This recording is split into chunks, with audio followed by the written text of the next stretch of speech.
Compartilhando o Pão da Vida hoje conosco. Tudo bem, André?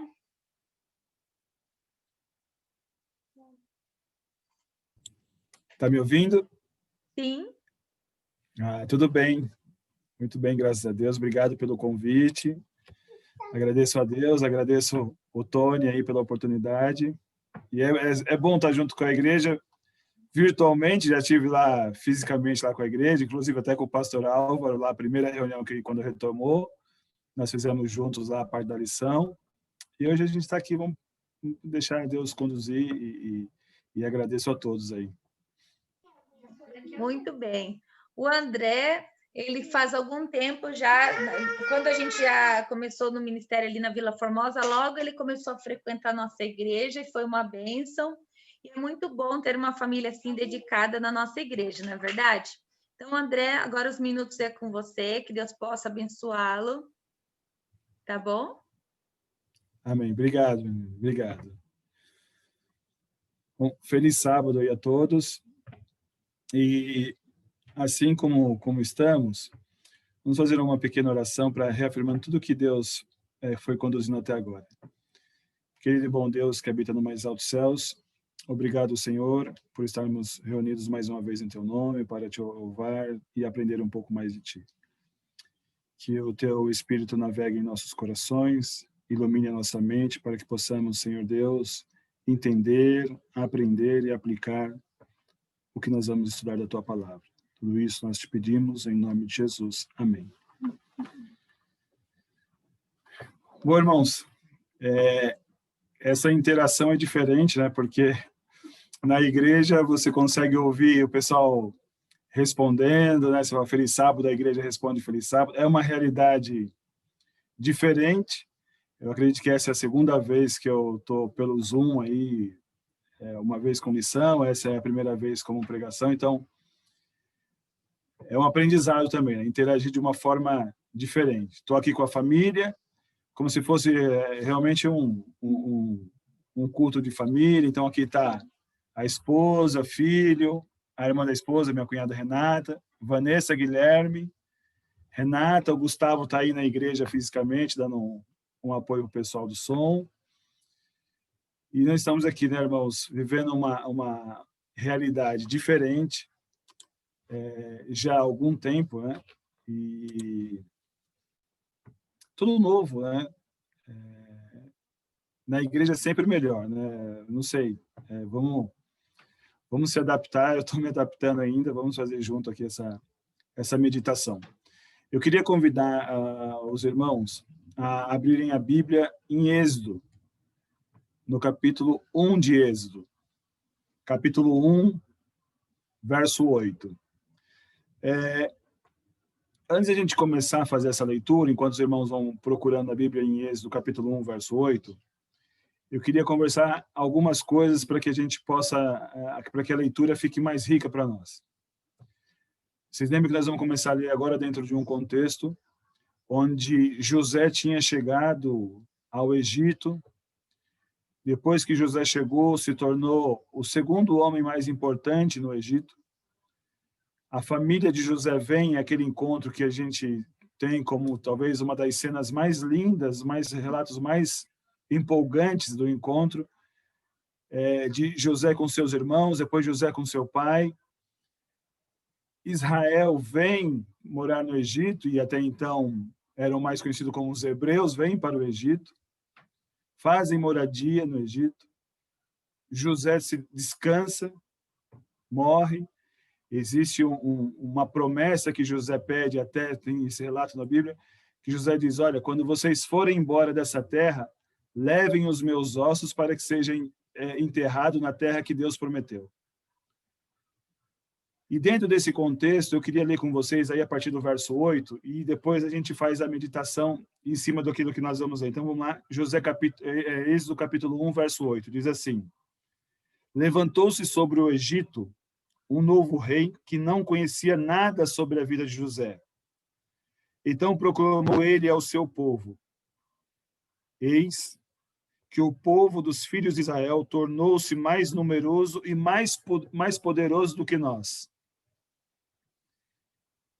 Vinde, tomemos sábias medidas a fim de impedir que ele cresça ainda mais, pois, do contrário, em caso de guerra, aumentará o número dos nossos adversários e combaterá contra nós, para depois deixar nosso país assolado.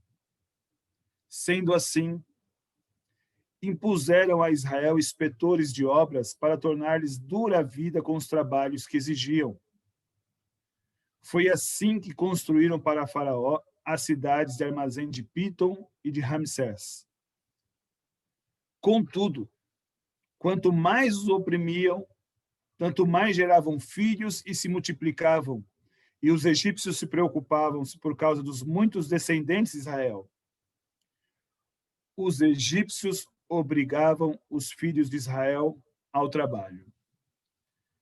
Quando eu penso, a Bíblia, Jesus disse assim uma vez, a Bíblia é como se fosse um baú, onde você tira coisas novas e velhas, mas elas se renovam o tempo todo. Quando eu paro para pensar no momento atual que nós estamos vivendo, eu vejo muita semelhança com esse período de Israel. Nós tínhamos uma vida onde a gente ia e vinha, recebia as pessoas em casa sem restrição, íamos a lugares sem nenhuma restrição, frequentávamos lugares sem nenhuma restrição, restaurantes, trabalho, a casa de amigos, a casa dos avós, a casa dos pais, sem medo, abraçávamos, éramos abraçados, beijo, carinho, demonstrações de amor, de afeto. Algumas vezes deixamos de fazer essas demonstrações de amor e afeto e hoje a gente sente falta disso e falta principalmente daquilo que a gente poderia ter feito e não fez.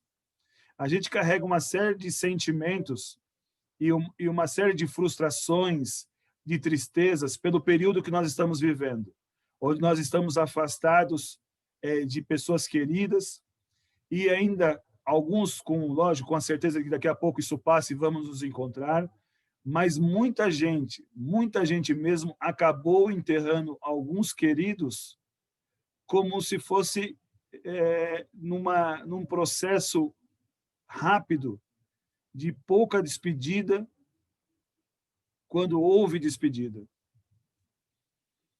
Nossa realidade mudou.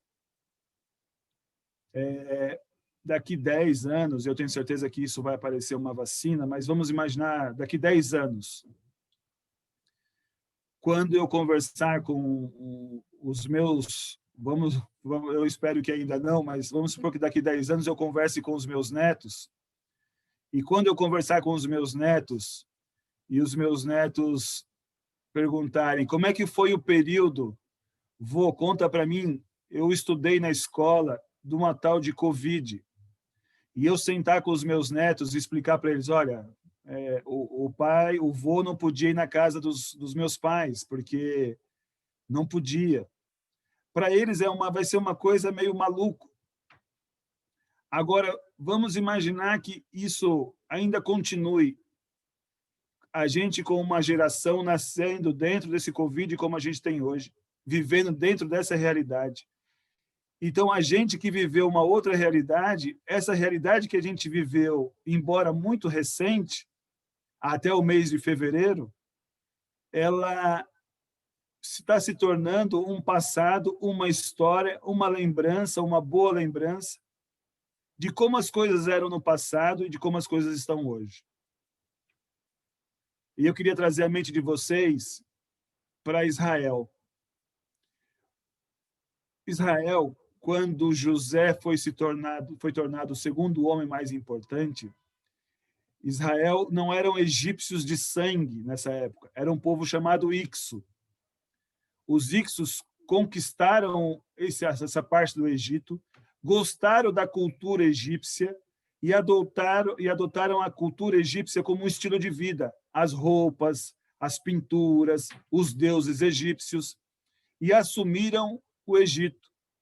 Mas não eram egípcios de sangue, eram os Ixos. Mas um dia, egípcios de sangue voltaram ao poder, conquistaram o Egito. E é esse povo que se diz, e eles não conheciam a José. E quando eles conquistaram o Egito, fizeram uma reunião entre si e disseram: olha, os israelitas é um povo muito numeroso. Vamos oprimir, vamos fazer de uma forma, porque daqui a pouco, se eles continuarem crescendo, eles vão se rebelar contra nós e vão nos conquistar. E existe uma colocação, e aqui é só uma abertura para a gente só entender uma coisa, no verso 11, quando diz assim, lá no final do verso 11 diz: foi assim que construíram para Faraó as cidades de Armazém, de Pitom e de Ramsés. Deixa eu só abrir um parênteses aqui. Essas cidades, elas vieram a existir muitos anos depois desse período. Não foram essas cidades que foram construídas na época, com esses nomes. Isso se chama-se atualização literária. Por exemplo, quando eu digo Pedro Álvares Cabral descobriu o Brasil. Não, na verdade, ele descobriu uma terra. Mas hoje, quando a gente lê Descobriu o Brasil, é uma atualização literária da história. Então, aqui a gente tem uma atualização literária da história. Por isso que ela identifica como as cidades de Pitom e Ramsés. E não eram esses faraós da época. Mas eles voltam ao poder e subjugam. E aí eu queria fazer um paralelo com a nossa história hoje. Pensem o seguinte: o israelita que trabalhava para ele, para a esposa, para a família, que saía de manhã, que ia no seu restaurante almoçar na hora do almoço, fazia o seu trabalho, conversava no final do dia, fazia o culto de pôr do sol com a família, ia na casa dos seus pais. Os israelitas que circulavam livremente, as suas esposas e os seus filhos que brincavam, agora estavam vivendo dentro de uma realidade de escravidão. Não era o Covid que os assolavam, mas era o chicote egípcio. Eles não podiam mais fazer nada sem a autorização de Faraó. Então impuseram a eles trabalhos. Então, antes o que era um trabalho para a família, agora o marido trabalhava para Faraó. A esposa que antes cozinhava para a família, agora fazia isso para os egípcios. Os filhos que antes estudavam e frequentavam a casa dos avós, agora estavam proibidos e trabalhavam também para Faraó. Mudou a realidade do povo. O povo ficou sobre um jugo de escravidão. Diferente de ficar escravo, talvez, ou como nós, preso dentro de casa, dentro de uma realidade, trabalhando dentro de casa, a realidade deles era muito pior do que a nossa, porque eles eram obrigados a trabalhar, eram, de certa forma, eles eram mais que obrigados, além de obrigados, ainda eram castigados por não dar a produção esperada, independente da idade. Israelitas começaram a morrer debaixo do chicote egípcio, porque o chicote ele não vê idade, então tanto homens de meia idade e de idade avançada trabalhavam para Faraó. Então, o que antes era alegria se tornou tristeza, lágrimas. O que antes a família ficava reunida, agora a família estava separada. Os lares estavam destruídos. Tudo estava acabado. E eu queria fazer um exercício com vocês. O jugo egípcio chegou. Passam-se 10, 20, 30 anos, 40 anos. E agora eles são escravos. E agora você tem uma geração de escravos, nascidos escravos. E você imagina a conversa que os pais e os avós têm com essa primeira geração de escravos que nasce. E eles dizem: olha, filho, neto, eles dizem, houve um tempo que José chegou nessa terra e nós fomos muito bem tratados. Ganhamos terras, construímos famílias, construímos riquezas, tínhamos animais, vivíamos bem. e os filhos nascidos agora escravos, sem saber o que era liberdade, mas a liberdade se tornou apenas uma história contada pelos pais, pelos avós, pelos amigos da rua. Eu vivi uma época, e você também que está me ouvindo, vivemos uma época, há poucos meses atrás, sem Covid. Sem tristezas, sem hospitais ainda mais cheios.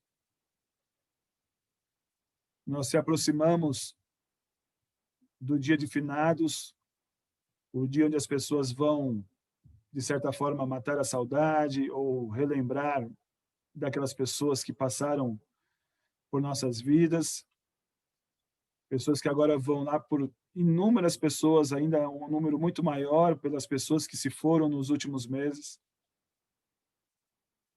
Mas a lembrança de você não ter que passar álcool gel a todo instante na mão, no rosto, isso ficou uma realidade muito, uma história muito distante, embora muito presente ainda, há poucos meses atrás. Passam-se 40, 50, 60, 70, 80 anos, e agora imagine que você tem uma geração de escravos, nascidos escravos. Passam-se 100, 150, 200 anos, e você imagine essas pessoas sentadas 200 anos depois do jugo egípcio, conversando e dizendo, poxa vida, o meu tataravô contava que eles viviam livre, vocês acreditam? Vocês sabem o que é isso? E ninguém sabia, não, é só história. O meu bisavô também contava que ele vivia livre, que corria. Já pensou? Que maluquice, meu avô contando um negócio desse. Como será que era poder ir? Como será que era não ter cicatrizes causadas pelo chicote egípcio nas costas?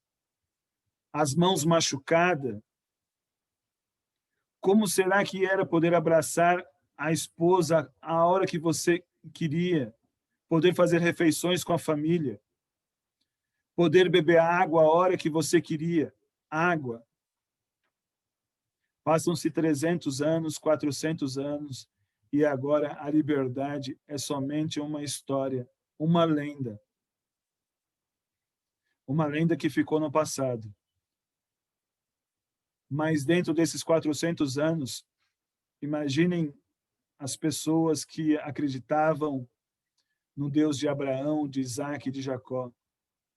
Pessoas que enterraram os seus queridos familiares debaixo do chicote egípcio, talvez cedo demais. Crianças, idosos, adultos, mulheres. Vocês imaginam uma igreja no meio dessa escravidão e alguns irmãos dessa igreja dizendo, poxa vida, será que Deus está vendo isso que nós estamos passando?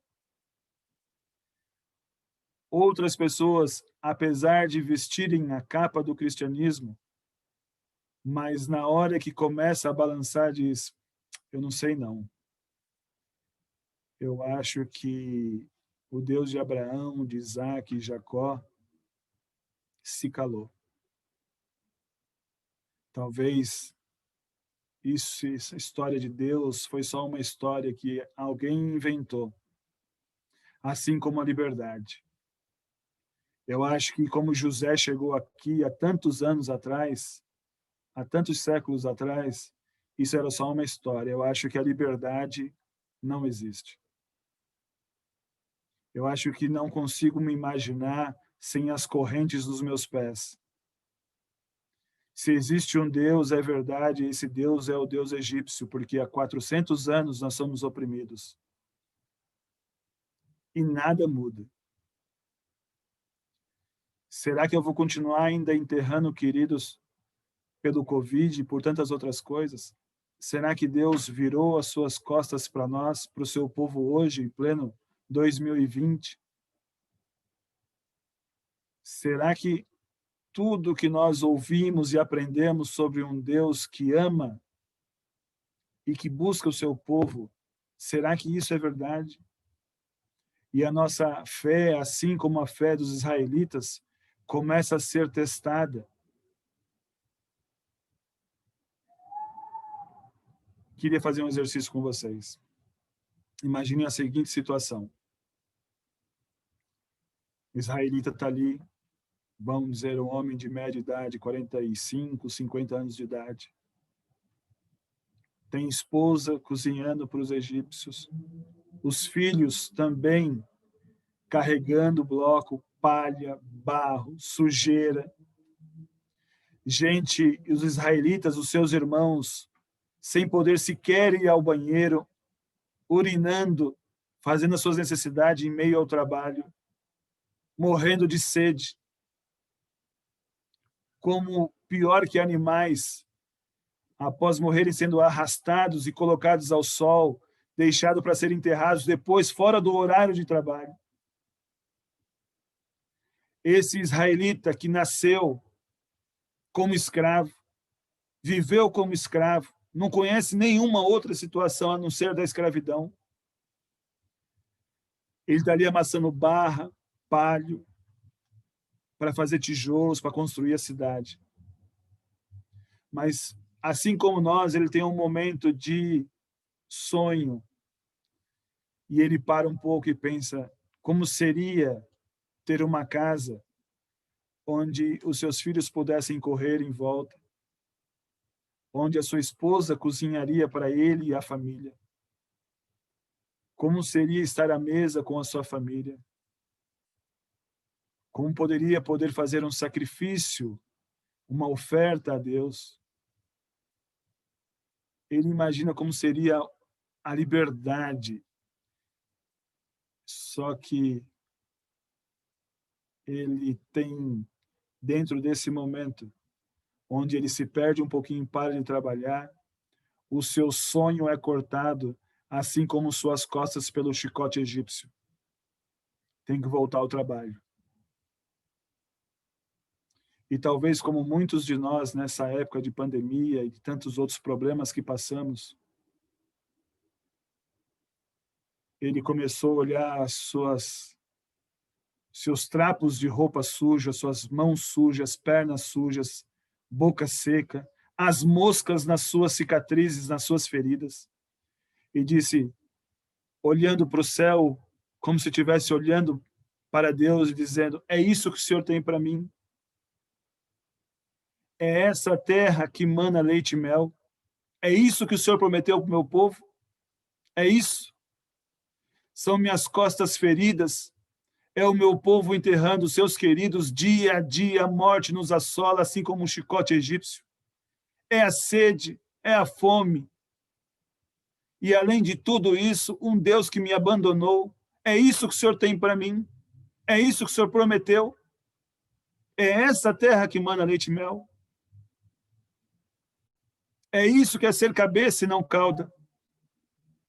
É isso que o Senhor tem para mim? Queridos, outros israelitas choram também porque se lembram da promessa. E eu queria dizer para vocês hoje que Deus nunca falhou com as suas promessas para o seu povo. Deus nunca abandona o seu povo.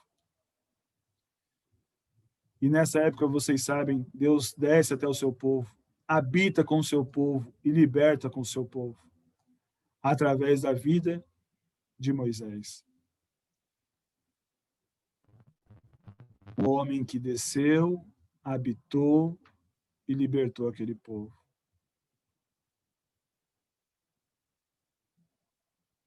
Mas o povo ainda tinha para passar um último deserto antes de chegar na Terra Prometida. O fato é que quando eles saíram do Egito, muitos saíram carregando um balaio de deuses egípcios. Você não deixou de ser escravo. Nem eu também. Talvez quando você fizer ou fazendo uma avaliação da sua vida, e se a gente pudesse abrir aqui e ouvir a todos, o que te prende? Se você talvez fechar os seus olhos e começar a refletir sobre a sua vida, você com certeza vai ouvir o barulho das correntes, dos pecados, dos desejos, das nossas paixões que carregamos. Fomos libertos do Egito. Fomos libertos daquela vida que vivíamos. Batizados para a honra e glória de Deus, sepultados e ressuscitados com Cristo. Mas o fato é que mesmo liberto do chicote egípcio, liberto do Egito, nós ainda carregamos algumas coisas do Egito antigo, da nossa vida antiga. Como é bom servir a Deus quando tudo vai bem. Como é fácil. E é fácil para os dois lados. É fácil servir a Deus quando tudo vai bem. E como é fácil esquecer de Deus quando tudo vai bem. O povo de Israel vai para o deserto. E vocês sabem a história. 3 dias depois de ver o mar se abrir e passar pelo meio em terra seca, 3 dias depois, eles reclamam, estavam com sede e seus animais morreriam de sede. Quando se abaixam para tomar água no rio, a água amarga, e reclamam com Moisés. Veja, um homem enviado por Deus, o primeiro grande pastor de uma igreja, talvez, com certeza, a maior igreja para um pastor. E vejam que coisa, o primeiro homem a ser colocado na mira das pedras e paus e ofensas da igreja. E eu queria tirar algumas lições com vocês. A primeira delas é: o que você está trazendo do Egito na sua mala? O que a gente precisa deixar hoje, que a gente trouxe do Egito, no fundo da mala?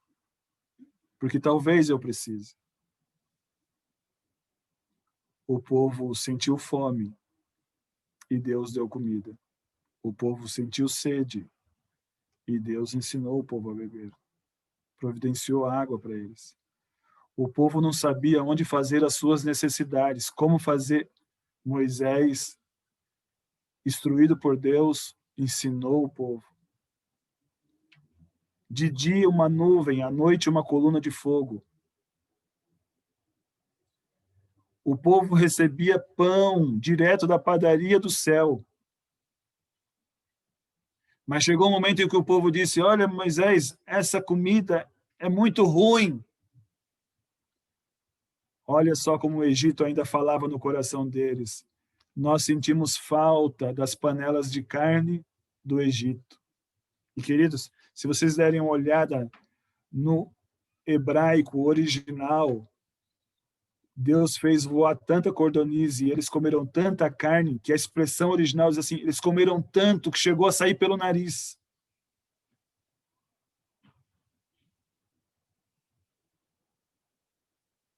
Um povo e uma igreja remanescente que está vivendo essa época do Covid. Será que eu estou falando para algum Moisés hoje que precisa ir à casa de alguém, amar aquele povo e libertar aquele povo através da família, através da oração e da palavra de Deus? Será que eu estou falando para pessoas hoje que sentem saudades das panelas de carne do Egito? Será que eu estou falando para alguém que quer voltar a servir a Faraó? Porque eu estou diante de um Deus que está mudo em meio a uma pandemia? Mas ele está mudo porque o que eu quero que ele diga, ele não está dizendo. Mas o fato é que eu estou falando para pessoas que têm passado por esse período e Deus tem cuidado de nós. Deus tem cuidado das nossas vidas. É verdade, muitos perderam o trabalho, alguns enterraram seus entes queridos, mas Deus não falha com suas promessas. O povo passa pelo último deserto antes de entrar na Terra Prometida. E como reflexão, eu queria trazer para vocês, nós estamos já avistando a nova Terra Prometida. Estamos passando pelo último deserto, que é esse período em que nós vivemos. E eu queria perguntar para vocês, o último deserto para nós é continuar vivendo sem a presença de Deus em nossa vida. Que é o pior deserto que alguém pode enfrentar, que é o deserto da vida espiritual. Sem esperança, sem a certeza. Será que eu estou falando para pessoas que estão se sentindo no deserto espiritual sozinhas?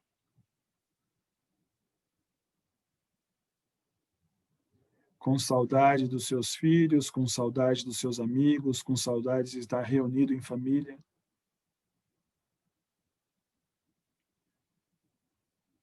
O povo sai do Egito, passa por grandes milagres. O Mar Vermelho, a água brotando da rocha, o pão caindo do céu. Imaginem uma coluna de fogo à noite para te aquecer. Uma nuvem durante o dia para te proteger do sol.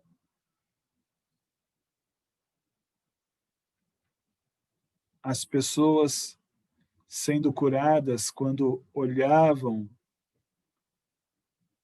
para a serpente que Moisés fez, e aí isso tem um motivo. Mas a mão de Deus conduzindo o seu povo, e a mão de Deus conduzindo o seu povo a conquistar a terra que era deles por direito. Mas conquistaram tudo isso pela graça de Deus. A verdade, e vocês sabem disso, que muitos daqueles que saíram da terra de escravidão foram poucos os que chegaram na nova terra. Outra geração chegou na nova terra. Pergunto para vocês, eu fecho os meus olhos, ainda consigo ouvir o barulho de algumas correntes do antigo Egito? Ah, André, mas isso é difícil. Isso é complicado. Algumas coisas são difíceis. É verdade. Mas eu queria dizer para vocês o seguinte, que o que Deus tinha para fazer, Ele fez. E aquilo que é a minha e a sua parte, nós devemos fazer. Não estou dizendo para você que algumas vezes, como uma criança pequena que vai amarrar o sapato e dá nó e não consegue, ela chama o pai e fala, pai, me ajuda aqui porque deu um nó. Eu não estou dizendo para você que para algumas coisas que você não está conseguindo tirar da sua vida, se você clamar e pedir a Deus, Ele vai te ajudar a tirar esse nó da sua vida. Mas você também sabe que em algumas coisas, esse nó você pode desfazer. Ah, mas Deus me abandonou. Deus me abandonou, a minha vida financeira está uma bagunça, André. Será que você traz do Egito alguns costumes onde tem atingido a sua vida financeira e agora é fácil dizer, Senhor, me ajuda? Preciso de dinheiro quando você precisa, na verdade, é saber viver dentro daquilo que Deus tem te proporcionado?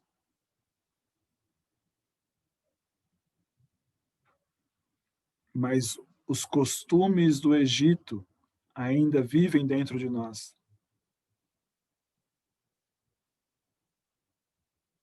O que eu preciso deixar para trás, pelo poder de Deus?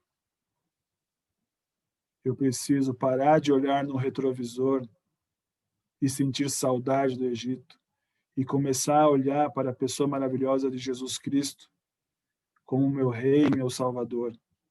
E quando Ele está em silêncio, não significa que Ele se esqueceu de mim ou se esqueceu deste mundo. mas significa que ele é um Deus que sofre, que chora, que ama os seus filhos. Ama tanto que você não vai encontrar na Bíblia, no período de escravidão egípcia, um Deus dando leis para o seu povo no período de escravidão. Você encontra Deus dando a sua lei para o seu povo depois de liberto do Egito.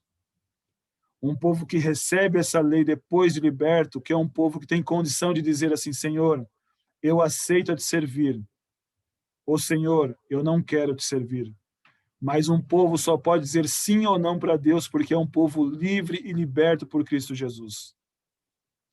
Se você hoje pode dizer não para Deus, você só pode dizer isso pelo livre-arbítrio, porque a graça existe. Mas eu convido você a dizer sim para Jesus. Avaliar a sua vida. Não porque eu estou dizendo, porque na verdade a única diferença entre nós hoje é que Deus nos convidou para passar a mensagem, mas a mensagem não é minha. E se a mensagem não atingisse primeiro a mim, qual o sentido de trazer a mensagem? Se a mensagem não fizesse com que eu refletisse e reflita na mensagem, que em épocas de pandemia, em épocas onde a esperança para muitos foi embora,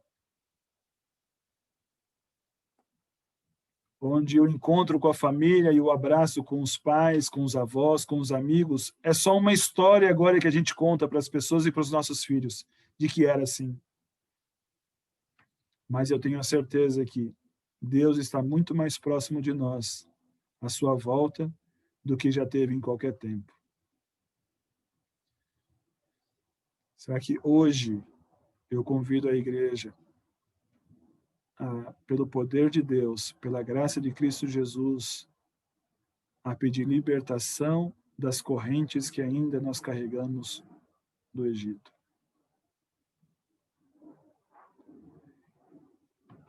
E libertos por Cristo, eu peço para que Deus, para que nós possamos passar pelo mar vermelho que tem se apresentado diante de nós. Seja ele essa pandemia que nós passemos em meio à terra seca, protegidos. Se for o desemprego que vem, que se apresenta como um mar gigante em nossa frente, que Deus possa abrir para a sua vida. E que o trabalho possa aparecer em nome de Jesus.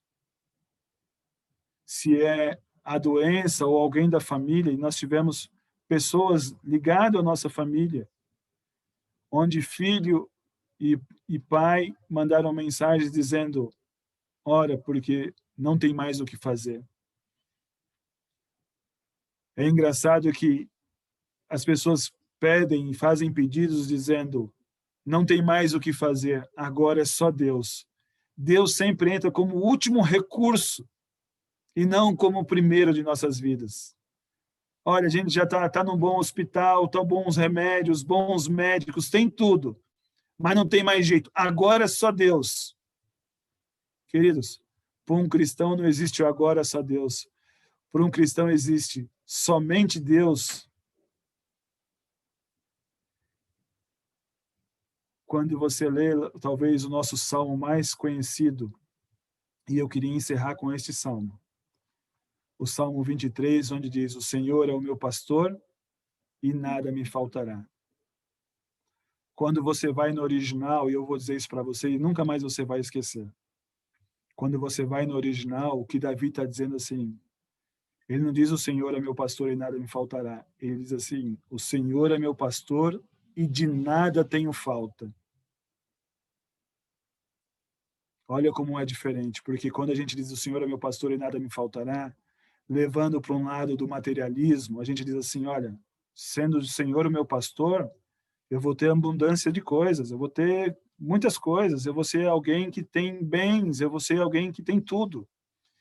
E o que Davi está dizendo assim: ó, o Senhor é meu pastor e nada tenho falta, o que ele está dizendo assim, ó, mesmo em meio a uma pandemia, mesmo com fome, mesmo longe das pessoas que eu amo, mesmo distante das pessoas em que eu adoro abraçar, mesmo distante da igreja física.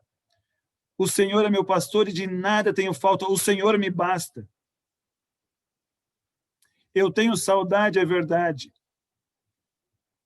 Colocamos, talvez, terra em cima de pessoas que nós amávamos e se nos despedimos dessa pessoa sem sequer de uma maneira bruta, rápida. Mas o que Davi está dizendo, mesmo em meio a uma pandemia, o Senhor é meu pastor e de nada tenho falta. Porque eu lembro quando eu era escravo, quando eu não tinha esperança, mas o Senhor me libertou dos meus desejos, das minhas paixões. Nascemos escravos, mas fomos libertos por Cristo Jesus. E podemos, pelo poder dele, se ainda temos correntes, vícios, costumes, paixões deste mundo, que hoje nós possamos viver como cidadãos do céu, preparados para viver com Cristo e não preparados para viver no Egito. O Senhor é o meu pastor e de nada tenho falta. Que possamos passar por esse último deserto com a certeza de que Cristo está voltando. E nós vamos encontrar com Cristo, porque o Senhor é meu pastor e de nada tenho falta. Que Deus nos abençoe, que Deus continue nos conduzindo. Esse é o meu desejo hoje para todos nós. Amém.